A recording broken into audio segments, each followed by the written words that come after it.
You're listening to the Piper Podcast with me, Mary Nightingale.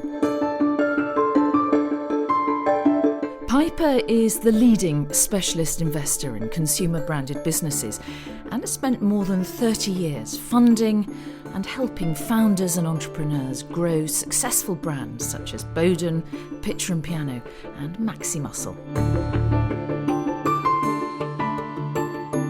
Now, Piper believes there are 3 critical stages of growth in a business, which it calls 7-17-70, relating to key points in a brand's growth cycle where there needs to be a step change. It could be £7 million, 17 million and 70 million in turnover, or by increasing the number of sites from 7 to 17 to 70. In these podcasts, we're going to be talking to some of the UK's most dynamic founders and entrepreneurs about the secrets of their success and how to avoid the pitfalls along the 7-17-70 journey. With me today is Cassandra Stavrou, founder of the premium popcorn business Propercorn. As the blurb says, popcorn done properly. Started on her mum's kitchen table with some unlikely tools, a cement mixer and a car spraying kit, Propercorn was certainly done differently, well, in the beginning at least, but it seems to have hit the spot. Propercorn has global ambitions. As Cassandra says, the journey is just beginning. Well, Cassandra, it's a very catchy story, isn't it? It's a good headline grabber, the cement mixer and the spray gun, but it has to have been more complicated than that, surely. Yes, it has been an amazing journey, very, very fast-paced journey, but definitely not straightforward. So why popcorn in the beginning? I think to a certain extent we're all, serial armchair entrepreneurs, and I'd had lots of ideas pre-popcorn. I really felt there was an opportunity to create a snack that was genuinely delicious, full of flavour, but happened to be better for you than what was out there on the shelf. So, crisps and whatever else. So felt that popcorn was a brilliant alternative. You can go to any part of the world and they understand popcorn, but it was about repositioning popcorn in a slightly different way. And you have managed to build this extraordinary multi-million-pound brand, haven't you? How have you done it? I don't think there's a set recipe, as it were, but it's definitely a team effort. It's not just, my claim. I've got a brilliant business partner, Ryan, behind us as well as an incredibly dynamic and talented group of people that have helped make it what it is today. This journey that we're discussing, the 7-17-70 journey, you have already sailed well past the £7 million milestone. You're well on your way to the 17 million one. What's your turnover at the moment? So we're annualising between 12 and 13, and I like to describe it as we've just sort of come out of puberty.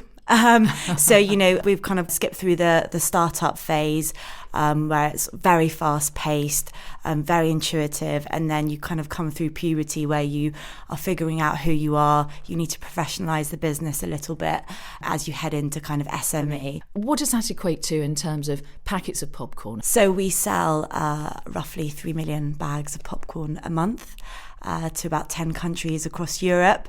I'm very proud to say that we are now the number 1 premium popcorn brand in the UK and the fastest growing. So, and given that we're the only independent one left as well, that's something that in a very competitive market we're really proud of. How did it start? Because you read law at university, didn't you? You were in advertising, quite a sort of straightforward, logical progression from there. Where did the deviation happen into popcorn? So when I was deciding on my degree, it was either fine art or law, which feel quite conflicting. I guess I did law because, as you said, it is quite a secure, safer degree to do. And I was actually a useless law student. And within my 3rd week of university, was setting up club nights and not doing my degree. From a very early age, I've always wanted to run my own business. My family are from Cyprus. And with that comes that kind of more traditional immigrant mentality of wanting to sort of start up and run your own business. My father died when I was 16, and without any pressure from anyone else, I think I felt that starting my own business was the quickest way I could think of to be able to look after my family. It is often said that the death of a parent can prove a huge motivation, and often very driven people, you find they have lost a parent at a crucial time in their lives. That responsibility is an interesting aspect, isn't it? That feeling that you have to step in and do something. Yes, it's something that I'm really fascinated by, this kind of common parallel often with entrepreneurs who have gone through some personal bereavement. And 16 for me was a very formative point in my life. Very instinctively, I thought, right, I need to step up now. And there's a level of emotional maturity that you go through when you lose someone that's, very close to you. You have to survive, and you often get less fearful of taking risks because, what's the worst that can happen? I've already, to my mind, gone through probably the worst imaginable. And that sort of sets you up, I think, with a different mentality moving forward. This lack of fear is something you see again and again. And often it's not about the money, the motivation. So do you think there is an entrepreneurial type? I would never want to kind of reduce everyone to the same characteristics, but I do think there are certain common attributes like being a risk taker, being incredibly self-motivated. There are points where you're not really accountable to anyone else, and so you have to have that internal motivation to get up every day when it's a little bit, challenging, and to continue to push forward. Personal belief and confidence. You need to be prepared to back yourself. Almost naively so, I would say. There were a lot of people that told me, you've got a law degree. What are you doing? Starting up, selling popcorn, it sounds so random as well, that you have to really be able to dig your heels in, I think. You went into advertising when you first left university, yes, didn't you? And how did you enjoy that? And how long did you last at that? I actually think it's really beneficial to have even, 1 or 2 years in the more traditional world of work. It teaches you kind of professional etiquette and a lot of understanding of how kind of the structures of a workplace is set up. And I was really lucky that there were some really inspiring, talented people at BBH where I used to work. But in the back of my mind throughout my time there, I was sort of waiting for that eureka moment, or however you want to coin it, to sort of quit my job and get on with it, really. Describe that eureka moment, if indeed it was a moment. I'd had this idea. I thought there was a real opportunity to create this healthier snack, and this was at a time where the healthy options felt quite bland and sterile and white packaging, and then the more satisfying options invariably left you feeling guilty. So had this clear vision of what I thought the opportunity was. And then that was coupled with this wonderful bit of serendipity where I went home, I told my mum about the idea, and she reminded me that one of the last presents my father had bought me, which I'd actually forgotten about, was a popcorn machine. And it was a lovely, I'm not particularly fatalistic, but it was a lovely moment, sort of, okay, this is the one I'm going to go for, and pretty much quit my job the next day. Really? Yes. I think the minute it sort of feels right, the market felt right, but the passion was absolutely there, and that was all I needed, really. And you used to like making popcorn with him, didn't you? Yes, so it's on all our packets, the story, we used to make popcorn when I was little, and it's amazing that I sort of had independently come up with this idea, but then there was all this wonderful nostalgia and this lovely present that reinforced me to kind of go for pursue this idea versus, maybe the others that I'd had along the way. So you had other ideas before that. What sort of ideas did you have? Well, there was a frozen yogurt company called Yeti, which never got off the ground. There was an events business, a dating app, but they really never went past back of an envelope business plan stage. But you knew you wanted to do something. Absolutely. All right, so you had this eureka moment, if you like. So how did you then go about bringing that to reality? Being a young girl with no proven track record, the world of manufacturing, particularly 7-8 years ago, tended to be run by sort of big burly men in industrial estates up and down the country. And it was really difficult to get someone to take me seriously. I got lots and lots of doors shut in my face. And I moved back home and I really wanted to create impact of flavour, not just normal popcorn that you could find. And so I thought, well, I need a way of tumbling on the seasonings. So I got a cement mixer, and I remember watching Top Gear, and the way that they spray paint cars is the finest mist that you can get. And so I remember ordering online a car spraying kit, and it was very rough and ready, throwing the popcorn into a cement mixer, then spraying on the oil and tumbling in the seasonings. And I didn't realise there was sort of this mist of oil that came out the back of the kit, and the entire downstairs of the house was covered in this film of oil. So much so that my mum had to get the house repainted. So, there was a real dedication to getting to the perfect final recipe.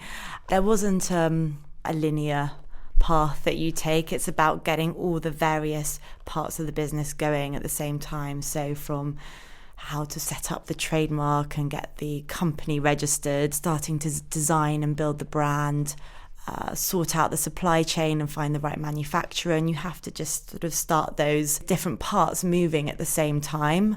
And fast forward to today, yes, there's a sort of shiny big factory, but the principles are still the same. We didn't do focus groups or anything particularly formal. It was friends and family, probably kind of boring them to death with, can you just try this one? Can you just try this one? Or what about this one? And then also very lucky that I guess I'm the end consumer. So I was able to sort of just, do I like it? Would I buy this? How much would I be prepared to pay for it? And I think that really does help. You talked about the difficulties of being a young woman trying to get taken seriously. I would like to hear a little bit more about that, because how difficult was it, do you think, to be a woman, in particular a young woman, trying to be taken seriously?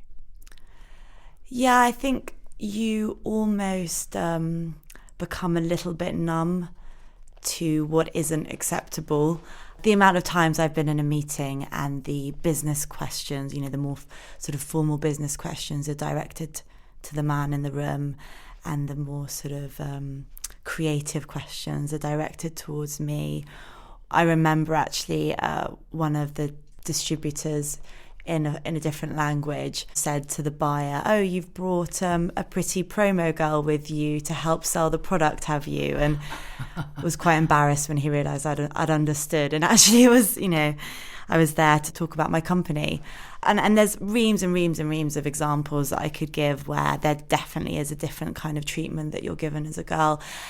If anything, it just serves to kind of fire me up even more. Is there in some way some advantage to being a young woman in this sector and actually possibly standing out and remembered more because of that?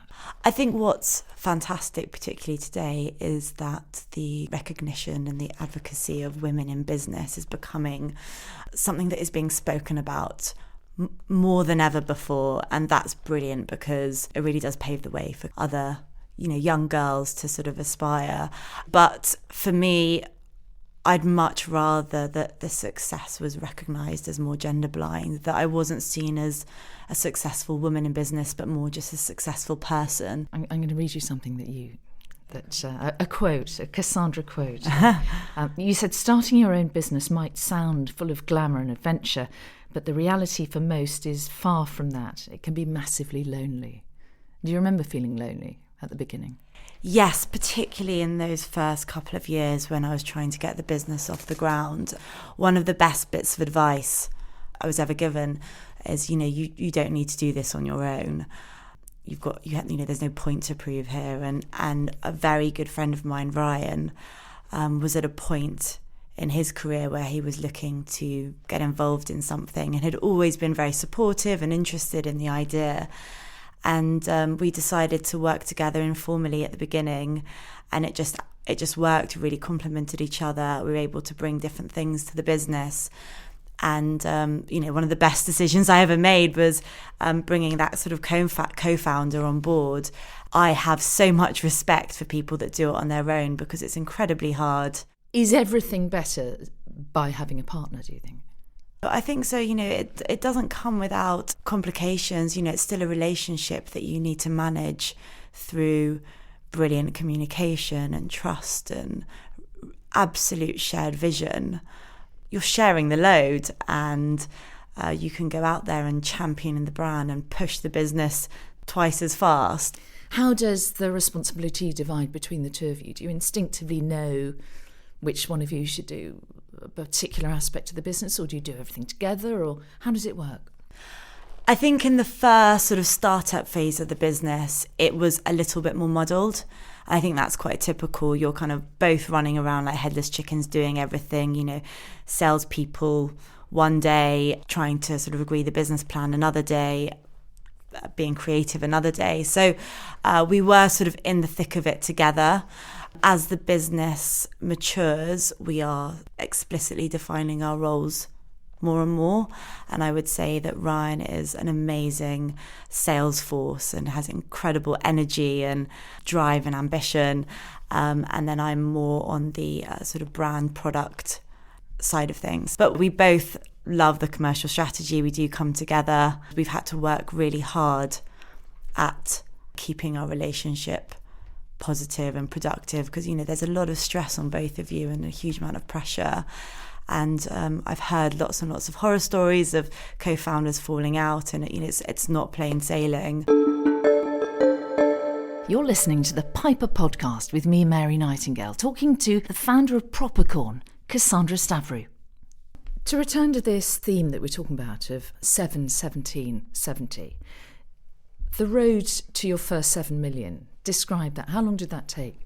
Our first customer was Google, which was an amazing first account to get because, internationally recognised brand. And I don't know if you've ever been to Google offices, it's a real treat. So there's a sushi bar and a rotisserie and God knows what else. And they free issue all these snacks. And Propercorn very quickly was their fastest moving out of 47 different snacks that they had available.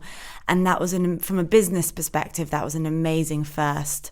You need someone to take a little bit of a punt on you because often people want to see some kind of evidence of how successfully you will sell. But then you also need to be able to satisfy minimum order quantities. And it's very typical, this sort of chicken and egg, particularly with product-led businesses. And so we were really grateful to be able to get a really healthy sized first order with an account like Google that gave us that first step on the ladder, I guess. So we were able to take that to the rest of the industry who look to Google as a bit of an expert in terms of, the way that they sort of service their employees. And from there, we then very quickly started to get major retailers like Waitrose and Tesco's. I think what is unique to kind of the way that we approached it was really multi-channel distribution. So it wasn't just focusing on the big grocers. It was also, anywhere that you see a packet of crisps, we wanted to be there. So from travel to pubs to contract catering, whatever it may be, we were kind of following every single channel. I've done a bit of research and my local sandwich shop where I work in Grayson Road, yep, there they are. And pretty much everywhere that you would expect to see a packet of crisps, you find Propercorn. And the branding is very distinctive. How did you decide how it was to look? It was a real priority from day one that if you think about, when you go into a supermarket as an example, there are 300 odd different snacks, nuts, crisps, whatever. And you really do have a split second to catch someone's eye and say, pick me. So, getting the packaging right is so critical, but also that it feels kind of authentic to what the brand's about and what you're trying to achieve. And so, as I said, I saved about £10,000 and I decided to spend 6,000 of that with a packaging designer, a very talented packaging designer. And relative to the amount of money that I'd managed to save, it was a huge sum for me. And, he did, for all intents and purposes, a great job. It looked good. And it's very hard to put my finger on what about it wasn't quite right, but they just didn't feel authentic. there's this idea of, what's called sunk cost fallacy, where, because you've invested time and money into something, you feel like you should continue in that direction. Actually, sometimes you have to be brave enough to be more dedicated to the right end result rather than just the one that you've kind of committed to. And so decided to draw it myself on PowerPoint. Had a friend who was an illustrator who sort of did the illustrations at the bottom, and we cobbled it together, and it was imperfect, but it felt more right on that kind of gut level. And so it worked, and it's, our brand identity has always been something that we've really been known for. It's about putting creativity at the heart of everything, and a good example is our cardboard boxes. So when you get a first listing, let's say, Waitrose, here's 300 stores, you think amazing, let's sort of toast the listing. And actually the reality is that compliance is such a big challenge that those 300 stores, you may only make it onto sort of the shelves of 50. And what happens a lot is that you get lost in a sea of cardboard in the back storeroom, and the guy who is loading the shelves forgets about you. And so we decided that, let's not just have a brown cardboard box. A proper case should be colourful and illustrative and stand out in a sea of cardboard. And as a result, our compliance shot up overnight because we weren't forgotten about anymore. And it just shows how creativity can, it's not just the fluff. It's about commercial success through creativity and overcoming challenges through creativity. And that's something that I'm personally very passionate about. What about the tagline, popcorn done properly? Why properly? Why was that so important? Proper for us has always been kind of central to the idea of, what we're about, but it's not that stiff upper lip English sense of the word properness. For us, proper is about being thoughtful, caring about the detail, being as personal as possible. An example is when we first started, we used to do sample send-outs as you would expect, but every single sample would go with a handwritten note from a person to a person. And fast forward to today, 7-8 years later, and we still send every single sample out with a handwritten note from a person to a person. And those little extra bits of detail and attention make a difference. I think there's a lot of mistrust with the big institutions, the establishment, the big corporations. People sometimes distrust big business for no other reason than it is big. Yes, exactly. And it's understandable how we have got to that point. But for companies to succeed in this environment, I think it's increasingly important that they sort of dismantle some of that faceless blueprint ways of working and be as authentic, as personal as possible. So, it's that word again, it's authenticity, it's being personal. And I think in order to succeed in this environment, it's really important to have that approach. So if you have to have that authenticity, how visible do you have to be as you and Ryan, as the founders of the brand? Because you do seem to put your personality into it. How important is that you're almost personally reliable, personally culpable, I suppose? It's sort of a yes and a no answer, in that internally I think it's important. It's important that the team have a clear sight of, this is the vision, this is why we're selling popcorn every day, this is why we're doing what we're doing. We're not saving lives, so why should they care, and what is it all about? I think for the end consumer, I think it would be arrogant for me to assume that anyone buys Propercorn from Tesco's meal deal because they have any kind of vague notion of my story. It's about offering a fantastic product at the right price that satisfies what they're looking for. But the personality helps us make kind of, I guess, more authentic and interesting decisions. So maybe we're a little bit braver in the way that we approach our packaging design, or our approach to innovation, or we inject our personality probably more into the product and the brand. We're talking about this set of numbers, the 1770 that we discussed at the beginning. You have already passed the 7 million mark. You are well on your way to 17 million with your £12 million turnover.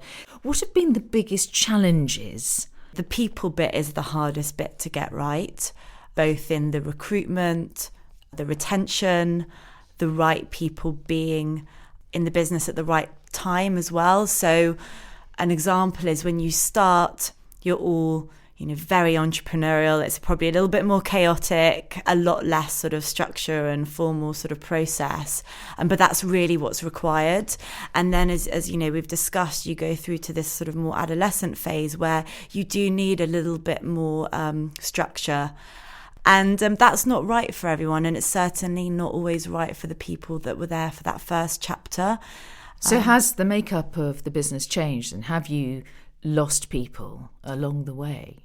Yes, we have. And if I'm honest, particularly in the first few years, something that we were really proud of saying is, we've never lost anyone, and look at our retention. Isn't it wonderful? Look how strong our culture is. And then you have your first 2 or 3 leavers, and it's, you take that a bit personally, and, oh God, have we got something wrong, or why do they not want to stay? And actually what we've learned is that saying goodbye to people for whatever reason doesn't have to always be so sort of negative and so personal. Actually, it may be right for them to start their next chapter. We've had quite a few people go on to start their own businesses. And I think it's really important that businesses are comfortable with that, because someone not thriving within their role can be damaging for the person, but also for the company and the culture. So just facing up to it quickly and honestly, I think is really important. When you grow, it doesn't just happen, does it? How did you go about getting funding for the growth? At what point did you have to get investors involved? The real sort of more formal point of fundraising came about a year ago, where we brought both Piper and Jam Jar into our business. And who are Jam Jar? Jam Jar are the ex-Innocent founders. So have built a relationship with them from, before we even launched. Richard Reed was very generous with his time. And then post the investment, Adam Ballon is now our chairman, and, couldn't be luckier to have such a proficient chairman and someone who's really has been there, done that, got the T-shirt with Innocent. So really able to sort of call on that experience. But what beyond the money does getting private equity involved? I mean, what does actually Piper bring to the party beyond the cash? Well, the visibility of the brand meant that when we decided to raise some funds, we were lucky enough to be courted by some, brilliant people across the board, in all shapes and sizes. And the reason we decided to go with Piper was, firstly, their portfolio of brands are real kind of consumer brands. So they understand brand equity. They understand the importance of nurturing that equity and that culture in an organisation, and not just wanting to kind of strip it all out for the sake of a financial target. Secondly, we'd sort of built a close relationship with them. I was personally excited to have another woman on the board, but also there's that real trust and that shared vision. If we're going to go after the opportunity that's ahead, that they're on this together. And introducing structures like board meetings can seem quite unappealing. It's more formality into your business, but in fact, it's afforded us that sort of monthly marker in the sand. Are we doing what we said we were going to do? How's the business performing? What can we all do to really get there? And Piper in particular have got some fantastic networks and sort of experiences that they're able to kind of call on to. Have there been compromises that you've had to make by getting private equity involved? The filter before even bringing someone on board was, are we going after the same end goal? And so with that shared goal, it shouldn't be about compromising, but it is about maybe holding each other all to account. And what I think I am trying to get to, how difficult is it to maintain the identity of the business when you have all these outsiders who Yes. who have got involved. How much does that change in reality your basic business? So once you bring private equity into your business, and it becomes ever more important to sort of fight for that culture and protect it. And I say fight, it's, we're not fighting against anyone to protect the culture, but retaining what we were all about in the beginning becomes so important and so critical. And you have to keep, you have to have that list of values, that really clear, articulate vision. You were talking about the pressure of competition on your brand and on your business. But I also read something that you'd said about competition being great. And actually you love having other products pressing in on you in the sector. It's a good thing. Explain that. So firstly, we have a rule at Propercorn, which is that you are never to talk negatively about your competition, both internally and to retailers. It's really important that we have that attitude in place. I think it doesn't serve anyone. When I had the idea to reposition popcorn, away from cinemas, away from traditional kind of film association, healthier alternative to crisps, a few months before we launched, 2 kind of major competitors entered the market. And I remember so vividly being mortified and going home and telling my mum, it's over, they've done it, not the first anymore. And actually it was the best thing that could have happened, because what that does, little you with your tiny marketing budget and, team of 2, it's an uphill battle to really sort of change consumer behaviour, grow a category on your own.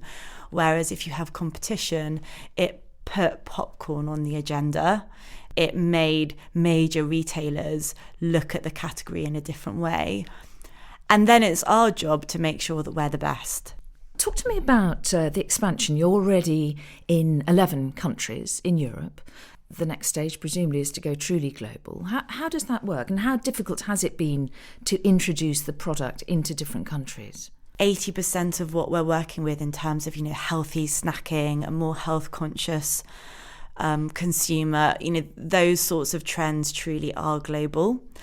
But there are nuances that exist across different countries and territories. So the way that we snack in the UK with a typical, pack of crisps and a sandwich is very different in somewhere like Germany or Holland, where they may have like a hot meal, and the idea of crisps at lunchtime is quite unusual. What we've really had to do is never to be so arrogant as to assume, right, what we did here worked, let's just sort of ship it overseas and it'll do the same there. You really have to make sure that you understand your end consumer, work closely with the distributors and the retailers to make sure that you're tailoring your offering to each market. The Holy Grail, presumably, is going to the United States, which is a little bit like selling snow to the Eskimos, I guess, isn't it? Yeah. Is there room for more popcorn in the United States, do you think? It feels a little bit like that. If I'm honest, the penetration in the US is up at 90% versus here in the UK, which is, only 40%. So if we're going to succeed in markets like the US or, Asia, it's about being able to really offer something different. So presumably you have to travel quite a lot nowadays. Do you enjoy the travel aspect of it? I've never been very good at travelling. I'm sort of, very last minute, and I sort of try and time my travelling so that I'm in the airport for as little time as possible. And if I'm there for too long, I'm sort of frustrated. So I'm definitely not one to sort of dish out any kind of travel tips. I did notice, though, that while flying, I often had some of my most productive work, in that I was able to think strategically and think creatively. And I noticed it's because, you don't have Wi-Fi, even though they are starting to annoyingly introduce Wi-Fi on planes, but, you don't have Wi-Fi, you're free from interruption, your inbox is silent. It's so rare that you have that opportunity. And it was as a result of that I introduced this concept of power hour, whereby, you put your phone away in your pedestal, you physically switch your Wi-Fi off, you have a sort of rule of no interruption, and you just allow yourself the freedom to think creatively and be able to think about some of those meatier items on your to-do list. So this is something you've adopted right through the business, is it? The power hour? Yes. Everyone has to do it. Yes, we were really disciplined, and we've kind of lost our way a little bit. So actually this has reminded me I'm going to go back tomorrow and reinstate it. So here you are, running this very successful business. I'm wondering, what does success feel like? Do you feel successful even? My sort of quick answer is, no. I definitely feel like we're really at the starting line here. There's so much more to go after. And I think we've been moving so quickly as well. We're not very good at pausing and recognising maybe some of the achievements. It's something we probably should do a better job of. But my mum is proud, and I was able to get my first mortgage and put a deposit down on a house this year. That felt really tangible. That probably felt like the first sort of moment of something. But day to day we're sort of just cracking on with the business. We've got so much to go after. You are so positive, and it is such a positive story, but it can't have all been like that. There must have been dark moments along the way. So when the going gets tough, what keeps you going? Ryan and I being able to lean on each other is so valuable to both of us. I would also say, we're so clear on that end goal. Well, what are we trying to get to? That really kind of keeps you going. And then also a brilliant team. They're very motivating, and that's why bringing the right people into the business is so important. But have you ever had doubts? Have there ever been times when you've possibly felt that you've lost your way, or even considered quitting ever? Starting and running a business always felt like the easier option than working for someone else, which may sound mad to some people, but so definitely not quitting. But there's of course been moments of doubt and some really challenging times, and you have to get well practiced in kind of pushing them away. And rightly or wrongly, it's important to sort of be a leader and stay positive and motivate and focus for your team. But that doesn't mean you have to be a robot. So you have this very well-defined product, which is obviously popular, it's successful and so on. But how is it going to evolve? We're definitely not short of ideas or ambition.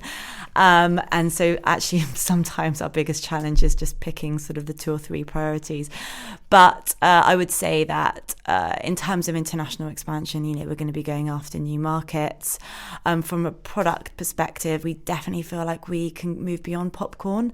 So what other proper healthy snacks can we bring to market? Our ambitions are really to be kind of a global healthier snacking brand and more than popcorn. We've recently just launched our kids brand as well. So something that we were repeatedly asked for by parents is, when are you going to bring a kids option to market? And so we've launched Propercorn for kids, which is less sugar, less salt, under 100 calories, in line with the new public health recommendations from the government. So very, very excited to see how that goes. This is a predictable question, but if you were going to give your younger self some advice now, looking back, benefit of hindsight and all of that, or indeed any other entrepreneur starting out now, what would be that one crucial piece of advice, do you think? What I think is fantastic when you look around today is that never has there been so much advocacy of entrepreneurialism. And I think I read a stat recently that 70% of young millennials want to be entrepreneurs, and the age of freelancers, and it's a great time to start a business. There's more access to finance and support and advice and startup books and websites and forums and networks than ever before, which is brilliant. But you can get lost in that world, and my one bit of advice would be just crack on and do it. The idea and the perfecting of the plan is only 10% of it. And it really is about getting up every day, blagging it maybe to a certain extent, but just cracking on. Just keep working at it. Yeah. What would your dad make of what you've achieved, do you think? I honestly would love nothing more than to be able to see him and share and show him what, we've achieved. That would obviously be incredibly special, but I am comforted by the fact that I'm definitely my father's daughter, and it's some of his traits and characteristics that have allowed me to be a bit more fearless and go after this. So I'm grateful for that. He would be proud, I'm Thank you. sure. Thank you. Cassandra Stavrou, such a pleasure to meet you. Thank you for talking to me. Thank you so much. You've been listening to the Piper podcast with me, Mary Nightingale. Next time I'll be talking to Alex Riley, founder of the phenomenally successful Loungers and Cosy Club cafe bar chain. How's he taken it from 0 to over 100 sites? I hope you'll join me then.